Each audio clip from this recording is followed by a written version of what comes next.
आज का ये एपिसोड शुरू करने से पहले एक छोटी सी बात। क्या आप भी अपना पॉडकास्ट बनाने की सोच रहे हैं? तो एंकर ट्राई कीजिए। ये पॉडकास्ट बनाने का सबसे आसान तरीका है। नंबर एक, ये फ्री है।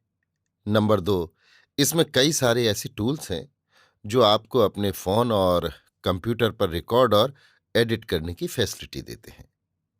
नंबर तीन, आप अपने पॉडकास्ट को डिस्ट्रीब्यूट भी कर सकते हैं, जिससे इसे स्पॉटिफाई और दूसरे प्लेटफॉर्म पर सुना जा सके। तो डाउनलोड कीजिए फ्री एंकर ऐप या विजिट कीजिए anchor.fm पर अपना पॉडकास्ट स्टार्ट करने के लिए। ये तो थी एक छोटी सी जानकारी, और अब शुरू करते हैं एपिसोड का सिलसिला। तो आज के एपिसोड में लीजिए सुनिए आचार्य चतुर्सेन शास्त्री के लिखे उपन्यास वयम रक्षा माह का 12वां भाग, लघु अभियान, मेरी यानी समीर गोस्वामी की आवाज में। दैत्यों का वो छोटा सा दल निशब्द नीरव समुद्र तट से तनिक हटकर घाटी में टेढ़े तिरछे मार्ग में तीव्र गति से नगर की ओर बढ़ रहा था। दल के आगे रावण कंधे पर भीम का परशु रखे चल रहा था। उसके पीछे वृद्ध व्याघ्र दैत्य सेनापति सुमाली था। दैत्य दल की ये काली काली छायाएं चतुर्थी की चंद्र ज्योति में हिलती हुई सी प्रतीत हो रही थीं। दैत्यों के इस दल को विकट निर्जन तथा ऊबड़ खाबड़ मार्ग में चलने से कुछ भी कष्ट नहीं हो रहा था। दल का प्रत्येक भट विजय के विश्वास से ओतप्रोत था। सुमाली ने आगे बढ़कर रावण के कंधे पर हाथ रखा। रावण ने तनिक कान पीछे झुकाकर कहा, कुछ और आदेश है मातामह? नहीं पुत्र, सब पूर्व नियोजित है, किंतु तेरे भट यथा समय उपस्थित मिलेंगे ना। ऐसा न हो वे सब उत्सव के हुड़दंग में मद्यपान कर मत्त हो जाएं। ऐसा न होगा मातामह, उनका नेतृत्व मातुल अकंपन कर रहे हैं। तब ठीक है, हमारे मध्य भांड भी नागराज को समय पर मिल जाएंगे। परंतु पुत्र, ठीक क्षण आने तक धैर्य रखना। इन नागों को मैं भली भांति जानता हूं। विष और मद्य इन्हें अभिभूत नहीं करते। ये दिव्यौषधि सेवन करते तथा सोमपान करते हैं। इसी से एक प्रकार से वे सब मृत्युंजय हैं। चिंता न कीजिए मातामह, रावण का ये परशु किसी मृत्युंजय की आन नहीं मानता, और फिर हमें उनके प्राण लेने से क्या प्रयोजन है। हम तो द्वीप पर अधिकार चाहते हैं। यदि नाग हमारी रक्ष संस्कृति को स्वीकार कर लें तो हमारी ओर से वे ही द्वीप पर शासन करें। ये पीछे देखा जाएगा पुत्र। पहले युद्ध, पीछे राजनीति। ये देखो सामने ही पुर है। आशा करता हूं नगर द्वार पर हमें अपने भट मिल जाएंगे। द्वार के निकट ही हमारे भट छिपे हुए हैं। तो अब हमें सावधान रहना चाहिए। आप केवल दल का पृष्ठभाग संभालिए, मैं सब निपट लूंगा। नगर में हमारे मित्र बहुत हैं। राजसभा में भी हमारे मित्र हैं। सब दैत्य असुर दानव और राक्षस तो अपने मित्र हैं ही। यक्ष देव और गंधर्व भी विरोध न करेंगे। फिर नर नाग ही रहे, सो उनका बल ही क्या।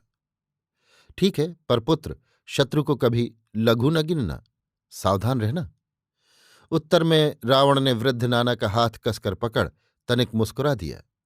दैत्य आश्वस्त हो गया। कुछ ठहर कर रावण ने हंसकर कहा, मातामह, आप तो नागपति के पिता के मित्र हैं। वज्रनाभ आपका तो स्वागत ही करेगा। नहीं तो क्या। और जब मैं उससे कहूंगा कि ये दिक्पति धनेश कुबेर का अनुज दशानन रावण है, तो वो ससंभ्रम तुझे अभ्युत्थान देगा। स्वस्ति, तो हमारे सर्वोपरि अस्त्र ये मध्यभांड है। ये रत्नमणि भी अस्त्र ही समझ पुत्र। जब हम ये सब स्वर्ण रत्नमणि और मध्य भांड उसे मैत्री भाव से भेंट करेंगे तो आनंद से उन्मत्त होकर वो हमारी ही लाई हुई सुरा का सब सचिव सहित पान करेगा। इन नागों को हमारी मसालेदार मद्य बहुत प्रिय है, और मेरी बनाई हुई सुवासित मद्य जो एक बार पी लेगा उसे भूलेगा नहीं। वो असंयत हो जाएगा। बस हम ज्यों ही उन सबको मदमत्त और असावधान देखेंगे, अपने शेष कार्य संपूर्ण कर लेंगे। इससे उत्तम युक्ति क्या हो सकती है मातामह? परंतु आप क्या नागपति वज्रनाभ को पहचानते हैं? ना, उसका पिता मेरा कृपापात्र तथा मित्र था। उसने एक बार असुरों के विरुद्ध सम्मुख युद्ध में मेरी सहायता की थी। वज्रनाभ ये जानता है और हमें मित्रभाव से आया जान हमारा सत्कार करेगा। तो हम उसे जय करके मित्र ही बना लेंगे मातामह। जैसा संयोग होगा, वध भी करना पड़ सकता है। देख, ये सम्मुख ही तो नगर द्वार है। अब सब कोई सावधान हो जाओ, मैं आगे चलकर द्वार खुलवाता हूं। वृद्ध असुर आगे बढ़ा। अवरुद्ध द्वार पर आकर उसने पुकारा, द्वारम देहि द्वारम देहि। द्वारपाल ने गोखे से सिर निकालकर कहा, कौन हो तुम? नागराज के सम्माननीय अतिथि हैं, क्या तू नहीं जानता? आज नागराज हमारी अभ्यर्थना करेगा। बोल, तुझे आदेश मिला है? आदेश नहीं मिला है। चिन्ह? चिन्ह भी देख ले। बूढ़ी दैत्य ने बगल से एक नरसिंगा निकालकर जोर से फूंका। इधर उधर छिपे बहुत से दैत्यों ने आकर उस सुभट का सिर काट लिया और द्वार खोल दिया। सभी दैत्य नगर में घुस गए। द्वार अवरोध करता युद्ध करने लगे, परंतु रावण द्वार पर रुका नहीं। वेग से अपने सुभटों को संग लिए राजप्रासाद की ओर बढ़ता चला गया। जो 2-4 नाग सुभट द्वार रक्षा में उपस्थित थे, उन्हें मारकर असुरों ने द्वार अधिकृत कर लिया। किसी को भी ये बात कानो कान न सुनाई दी। अब भेरी और नगाड़े बजाते हुए दैत्य राजद्वार में घुस गए। प्रासाद में किसी ने उनका विरोध नहीं किया। कुछ इधर उधर बिखर कर भीड़ में मिल गए। प्रासाद में बहुत भीड़ भाड़ थी। बहुत लोग प्रासाद में आ जा रहे थे। लोग ठौर ठौर मद्यपान करके कोलाहल मचा रहे थे। ये असुर भी जहां तहां इनमें घुसकर कोलाहल मचाने और मद्य पीने पिलाने लगे। वास्तव में आज नाग संवत्सर समारोह मना रहे थे। राजप्रासाद खूब सजा था। विविध वाद्यों के निनाद और लोगों के शोर के कोलाहल से कान नहीं दिए जाते थे। सभा भवन और मंडप खूब ठाठ से सजाए गए थे। सारे सभा मंडप में रंग बिरंगी पताकाएं फहरा रही थीं। बीच में रत्न जटित मंडप था और उस पर स्वर्णतार खचित वस्त्र पड़ा था। सभा में नर नाग दैत्य दानव असुर देव सभी उपस्थित थे। नागराज का सिंहासन सिंघल के बड़े बड़े मुक्ताओं से सजाया गया था। वहां अनेक प्रकार के सुगंध द्रव्य जल रहे थे। सभा मंडप के एक कोने में वादकों का एक दल मधुर वाद्य बजा रहा था। कुछ देर बाद एक प्रौढ़ पुरुष स्वर्ण विमान पर सवार सभा मंडप में आया। दिव्यांगनाएं वो स्वर्ण विमान उठाए हुए थी। बहुत सी बार बनिताएं उसके आगे मंगलगान करती आ रही थीं। विमान के चारों ओर शुभ्र वसना कुमारिकाएं मंगल चिन्ह लिए लाज विसर्ग करती चल रही थीं। यही भोगिराज नागपति वज्रनाभ था। वज्रनाभ के सभा मंडप में आते ही सब बाजे बड़े जोर से बज उठे। सिंहद्वार पर दुदुम्भी बजने लगी। सभी लोग जय जयकार करते हुए उठ खड़े हुए और घुटनों पर हाथ टेक खड़े रह गए। भोगिराज के सम्मुख सीधा खड़ा होने का किसी को आदेश न था। ठीक इसी समय मंडप के बाहर दूसरी ओर दुंदुम्भी बज उठी और एक ही क्षण बाद वज्रवक्ष दशानन रावण हाथ में भीमकाय परशु और दैत्यपति सुमाली विकराल खड्ग लिए लाल वस्त्र पहने सभा मंडप में आ खड़े हुए। इन 2 महातेजस्वी पुरुषों को देखकर सभा भीत चकित रह गई। जो वाद्य सभा में बज रहे थे स्तब्ध हो गए। आगंतुक शत्रु है या मित्र, ये कोई भी न जान सका। नागराज वज्रनाभि घूर घूर कर रावण की वज्र मुष्टि में गहे हुए परशु को देखने लगा। परंतु इसी समय दैत्य सुमाली ने आगे बढ़कर कहा, स्वस्ति नागराज, मैं दैत्य सुमाली हूं और ये आयुष्मान दशानन रावण मेरा दौहित्र तथा दिग्पति धनेश कुबेर का अनुज है। रावण का कुछ अभिप्राय है जिसे वो अभी निवेदन करेगा। अभी आप हमारी ये स्नेह भेंट स्वीकार कीजिए। इतना कहकर दैत्यपति ने संकेत किया। दैत्य अनुचरों ने मध्य भांड ला लाकर नागराज के सम्मुख ला धरे। रत्नमणि की मंजुषाएं भी नागराज के सम्मुख खोल दी। ये मूल्यवान स्नेह भेंट देख नागपति प्रसन्न हो गया। वो सिंहासन छोड़ उठ खड़ा हुआ। आगे बढ़कर उसने रावण को छाती से लगाकर सिर सूंघा और आंखों में आंसू भरकर प्रेम गदगद होकर कहा, स्वागत भद्र। जैसे लोकपाल धनेश मेरा मित्र है, वैसा ही तू ही है। तेरे पिता विश्रवा मुनि को मैं जानता हूं। फिर उसने दैत्येंद्र की ओर मुंह फेर कर कहा, दैत्यपति, आप तो मेरे पूज्य पितृव्य ही हैं। पितृचरणों ने आपसे मैत्री लाभ किया है। आपका स्वागत। ये आसन है, विराजिए।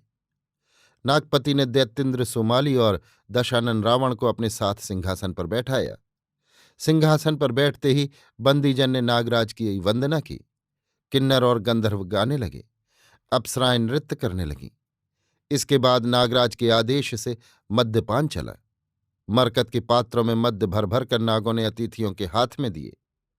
मद्य पीकर दैत्य संप्रहर्षित हुए। अवसर पाकर सुमाली ने दैत्यों को संकेत किया। दैत्यों ने मद्य भांडों से मद्य उड़ेल उड़ेल कर नागों को पिलाना आरंभ कर दिया। नागराज ने हंसकर सुमाली दैत्य के हाथ से सुवासित मद्य लेकर पिया। धीरे धीरे पान में संयत भाव लोप होने लगा तथा मद्य भी नागों के मस्तिष्क में पहुंचकर ऊधम मचाने लगा। इसी समय बाजे जोर जोर से बज उठे। नृत्यांगनाओं ने भाव नृत्य आरंभ किया। प्रत्येक नृत्यांगना हाथ जोड़ दोनों हाथों के अंगूठे नाक से लगाकर प्रथम नागराज को और फिर उसके मान्य अतिथियों को प्रणाम करती, तब नृत्य करती। अनेक प्रकार के सज्जा नृत्य, विलास नृत्य और भाव नृत्य होते रहे। फिर भंगिमा नृत्य होने लगे।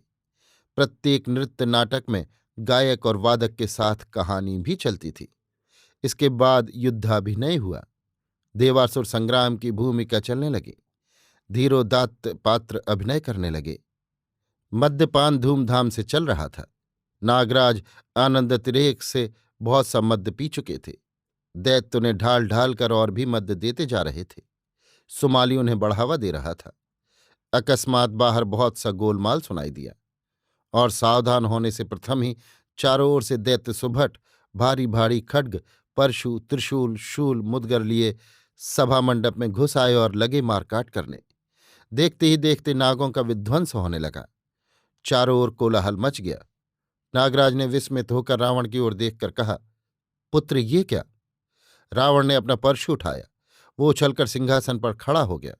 हवा में उसने चारों ओर परशु हिलाकर जलद गंभीर स्वर में गर्ज कर कहा, वयम रक्षामः। फिर उसने हवा में परशु हिलाया।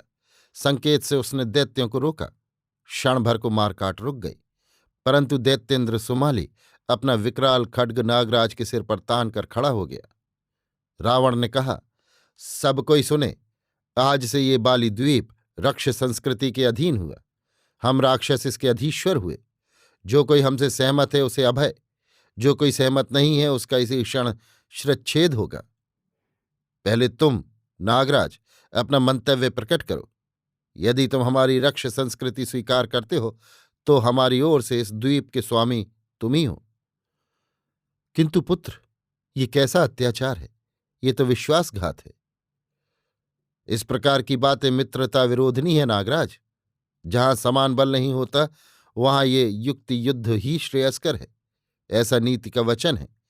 कहो तुम, क्या तुम्हें रक्ष संस्कृति स्वीकार है? क्रोध अभिभूत होकर नागराज ने हाथ झटक कर कहा, नहीं। और उसी क्षण वज्रपात की भांति रावण का कुठार नागराज के कंठ पर पड़ा। उसका सिर कटकर दूर जा पड़ा। सज्जित सिंहासन खून से लाल हो गया। इसके साथ ही सब दैत्य नागों पर पिल पड़े। ना जाने कहाँ से दैत्यों के दल बादल जैसे भूमि फाड़ कर निकल निकल कर आने लगे। कुछ क्षणों में ही नागों का सफाया हो गया। बचे हुए नाग, गंधर्व, यक्षों ने रावण की अधीनता स्वीकार कर ली। नागराज के कटे हुए सिर को उठा, उसी के रक्त से रावण के मस्तक पर तिलक देकर तथा उसे रक्तप्लुत सिंहासन पर बैठाकर दैत्येंद्र सुमाली ने विकराल खड्ग हवा में हिलाते हुए जोर से चिल्लाकर कहा, वयम रक्षामः।